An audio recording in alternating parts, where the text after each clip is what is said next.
Os 7 pecados capitais. Parte 2. A avareza. Também conhecida como cobiça ou ganância, é um dos 7 pecados capitais e representa o apego em excesso a bens materiais e ao dinheiro. Ao contrário da prudência financeira ou da responsabilidade com os recursos, a avareza é o egoísmo profundo, uma sede insaciável de possuir para não compartilhar, e sim para acumular. A avareza é o desejo desordenado de ter mais do que precisa, mesmo que isso custe o bem-estar dos outros. O avarento não é só alguém que evita gastar, e sim, é alguém que coloca o dinheiro acima de tudo, das pessoas, da ética e da generosidade. Ele nunca se sentirá satisfeito, pois quanto mais possui, mais vai querer ter. O dinheiro deixa de ser um meio para se viver e se torna um fim em si mesmo, como se fosse um ídolo. Na Bíblia, há diversos alertas sobre a avareza, como dito, por exemplo, em 1 Timóteo, capítulo 6, versículo 10. O amor ao dinheiro é a raiz de todos os males. Jesus Cristo também critica a figura do homem que guarda seus bens em celeiros maiores, crendo que viverá para sempre, sem perceber que a morte poderá levá-lo sem dar um aviso prévio, tornando todo esse esforço para acumular bens algo inútil.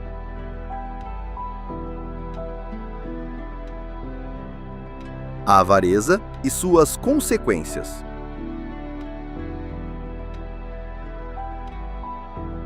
O avarento é completamente insensível aos mais necessitados.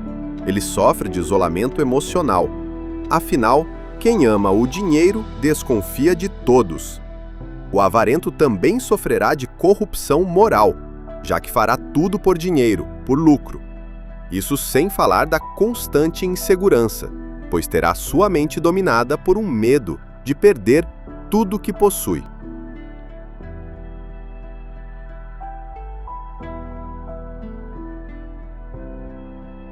A avareza na literatura. O rei Midas, figura lendária da mitologia grega, é um dos símbolos maiores a representar o pecado da avareza, pois, ao desejar riqueza infinita, tornou-se escravo de seu próprio desejo no fim. Midas era rei da Frígia, uma região da Ásia Menor, onde hoje se localiza a atual Turquia. Famoso por sua obsessão pelo ouro, governava com luxo e cobiça, acumulando riquezas em seus palácios. Mas Midas não era alguém retratado como cruel ou mau, e sim cegamente ganancioso, incapaz de enxergar os limites da sua sede por poder material. O episódio mais famoso da lenda do rei Midas foi quando ele acolheu o sátiro Sileno, velho companheiro do deus grego Dionísio, que se perdeu e foi capturado. Com hospitalidade, Midas cuidou do sátiro e o devolveu para Dionísio, que, como agradecimento, concedeu um desejo ao rei. E o que o rei Midas pediu? Que tudo que ele tocasse virasse ouro. Relutante, Dionísio concedeu o desejo. Quando o desejo se torna maldição. No início, Midas ficou maravilhado com o novo dom que conquistou. Árvores, plantas e inclusive água se transformaram em ouro ao serem tocados por suas mãos. Porém, com o perdão do trocadilho, meus amigos e minhas amigas, nem tudo que reluz é ouro. Os alimentos que Midas tocava se tornaram ouro, o impossibilitando de comer. O vinho posto em sua taça se tornava ouro líquido após ser tocado por sua mão, o deixando com sede. Mas o pior estava por vir, pois o que parecia ser um dom divino se tornou uma maldição divina, pois quando foi abraçar sua própria filha, o seu toque a transformou numa legítima estátua de ouro, fria e sem vida. Assim, Midas finalmente percebeu que não há valor no ouro quando custa tudo que é vivo, humano e afetivo. Afundado no desespero, Midas rogou para que Dionísio o livrasse desse dom dado por ele. O deus grego compadeceu de seu sofrimento e ordenou que Midas se banhasse no rio Pactolo, lavando-se da maldição. Fazendo isso, Midas é libertado da maldição, e o rio, segundo a lenda, passou a ter areia de ouro, o que justificava para os antigos sua riqueza mineral. A história de Midas mostra para nós valiosas lições, como a ganância cega que transforma tudo que é belo em algo frio e inútil, que os desejos humanos podem carregar consequências inesperadas e que a verdadeira riqueza está na vida, no afeto daqueles que nos rodeiam e na moderação, no equilíbrio. Rei Davi e a ganância em possuir mais do que já tem. Um outro grande exemplo da avareza, mas não no sentido literal, é o do rei Davi, que tendo várias esposas, concubinas, poder e prestígio, ainda assim caiu na tentação ao flagrar Batseba tomando banho. Batseba essa que era casada com Urias, um dos soldados mais fiéis ao rei de Israel.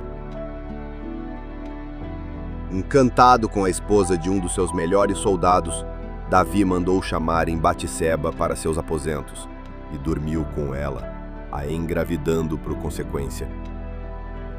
Porém, para tentar encobrir esse pecado, ordenou a volta de Urias do campo de batalha, para que este pudesse dormir com Batseba, a fim de tentar esconder os rastros de seu ato imperdoável. Urias, no entanto, por lealdade aos seus irmãos de armas, recusou a ordem. Diante dessa negativa, Davi ordenou que Urias fosse colocado na linha de frente do campo de batalha, morrendo logo depois. Com o caminho livre, Davi tomou Batseba como esposa. Após esse episódio, Deus enviou o profeta Natã para repreendê-lo pelo ato cometido. Em seguida, fez com que o fruto desse adultério não sobrevivesse após adoecer. Davi suplicou, rezou, jejuou, porém não surtiu efeito. E pensa que esse adultério com Batseba passou batido? Absalão, em meio à sua rebelião contra o próprio pai, tomou as próprias concubinas dele para si, deitando-se com elas em público, humilhando por completo o rei de Israel. Mas o castigo de Deus não parou aí. A própria casa de Davi entrou em conflito por dentro. Amnon, filho de Davi, praticou aquela palavra que começa com a letra E e termina com a letra O, com a própria irmã Tamar. Absalão, outro filho de Davi, inconformado, tirou a vida de Amnon. Posteriormente, Absalão se rebelou contra o próprio pai e perdeu a vida ao tentar combater o próprio pai e seu exército. Assim, após essa sucessão de tragédias, Davi reconheceu por completo os seus erros e, genuinamente, pediu perdão para Deus, mostrando total arrependimento. E Deus, quando vê a sinceridade no coração de todos nós, perdoa de verdade e não abandona. Esse perdão para Davi veio com o nascimento daquele que seria o rei mais sábio da história de Israel, Salomão.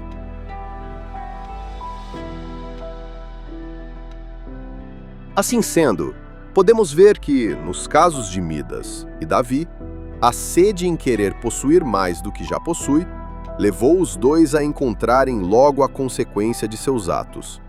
E as consequências foram nada boas. Eles logo perceberam que estavam trilhando um caminho errado, ao querer ter mais e mais coisas, posses, e admitir aos seus erros. O contrário da ganância, no fim, é a generosidade, o altruísmo, o desapego. E aqueles que detêm características assim, nunca deixarão que a história de Midas e Davi venham a se repetir na vida deles. Assim terminamos o segundo vídeo da série em que abordamos os 7 pecados capitais. Se gostou do conteúdo do vídeo, peço para que deixe aquela curtida para fortalecer o trabalho do canal Minutos de Sabedoria. O quê? Você não é inscrito? Te convido a se inscrever no canal Minutos de Sabedoria. O conteúdo é feito e pensado para passar bons valores e pensamentos para tentar melhorar sua vida, nem que seja só um pouquinho. E não se esqueça de ativar o sininho para não perder as novidades. Até a próxima!